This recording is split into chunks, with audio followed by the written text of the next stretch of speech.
अस्सलामु अलैकुम वरहमतुल्लाहि वबरकातुहू। हज़रत इब्ने उमर रज़ी अल्लाह ताला अन्हु रवायत करते हैं कि हजूर अकरम सल्लल्लाहु अलैहि वसल्लम ने, जबकि आप सल्लल्लाहु अलैहि वसल्लम हज़रत आयशा रज़ी अल्लाह ताला अन्हा के हुजरे के दरवाज़े के पास खड़े हुए थे, अपने हाथ से मशरिक़ की तरफ इशारा करते हुए फरमाया, फितना वहाँ से होगा जहाँ से शैतान का सींग निकलेगा। दोस्तों ज़रा गौर कीजिएगा, फितना वहाँ से होगा जहाँ से शैतान का सींग निकलेगा।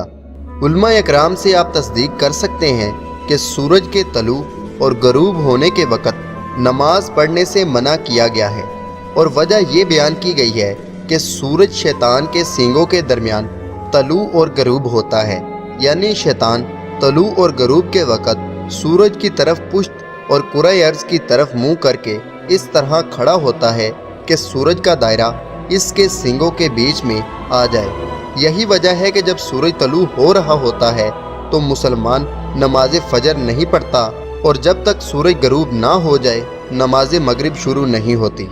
दोस्तों सूरज के पुजारी जब सन गॉड से मनते और मुरादें मांगते हैं तो शैतान को दिल बहलाने का मौका मिल जाता है कि चलो मुझे कुछ वहमियों ने बड़ा मान लिया।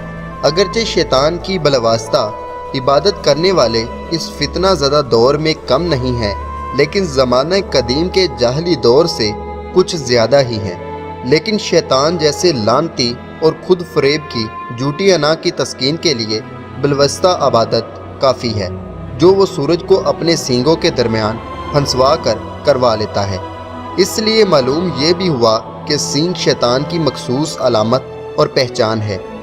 अब ज़रा दजल यानी झूठ और फरेब की इंतहा देखिए कि खबीस शयातीन और जिन्नात के दो सींग जहालत और नफ़रत की अलामत थे, जो वो इंसानों के खिलाफ इस्तेमाल करते आए हैं। लेकिन शैतान से हराम ताकत और नाजायज़ मदद हासिल करने के ख्वाहिशमंदों ने इसे कामयाबी और शोहरत का टोटका बना दिया, और अब ये इतनी मॉडर्न अलामत हो चुकी है कि अमेरिका का सदर भी ताकत और इक़्तिदार के इजहार के लिए या आवाम के पुरजोश इस्तकबालिया नारों का जवाब देने के लिए हाथ हिलाकर जवाब देना चाहे तो वो शहादत की उंगली और साथ वाली उंगली को कुछ इस अंदाज में उठाता है कि लोग इसे विक्ट्री से मिलती जुलती कोई शक्ल समझते हैं, और हकीकत में वो शैतान की जेब बोल रहा होता है, और शोहरत और इज़्ज़त को शैतान की अता समझकर इसके शुक्रिया का इजहार कर रहा होता है।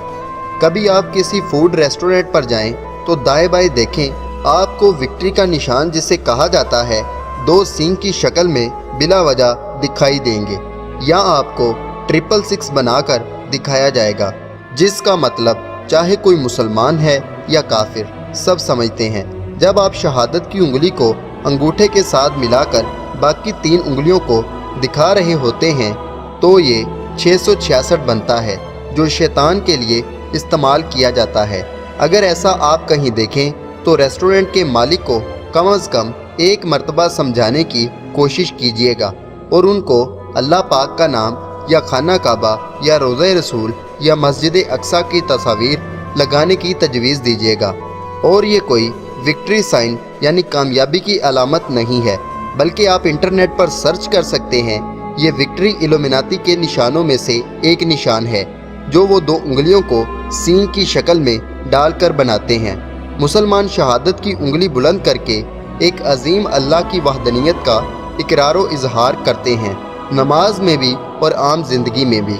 हर नमाजी नमाज में कम अज़ कम 11 मरतबा तशहुद के दौरान उंगली से तौहीद का इशारा करता है, और हदीस शरीफ में आता है कि ये उंगली शयातीन पर लोहे से ज़्यादा सख्त और बारी होती है, जबकि शैतान के पुजारी अल्लाह के मुकाबले में झूठे खुदा के प्रचार के लिए 2 उंगलियों से शैतान के सींग की तरफ इशारा करके अपनी वफादारी का इजहार करते हैं। और हम मुसलमान आज ना जानने की वजह से ये इशारा करते हैं। अपने मुसलमान भाइयों को समझाइए कि हरगिज़ ऐसे इशारे ना करें जो आपके दीन ने नहीं सिखाए। उम्मीद करता हूँ कि ये छोटी सी कोशिश आपके इल्म में इजाफे का सबब बनी होगी। वीडियो पसंद आए तो वीडियो को लाइक करें, चैनल को सब्सक्राइब करें, अपना और अपने दोस्तों का ख्याल रखें। अल्लाह हाफिज़, अल्लाह निगहबान।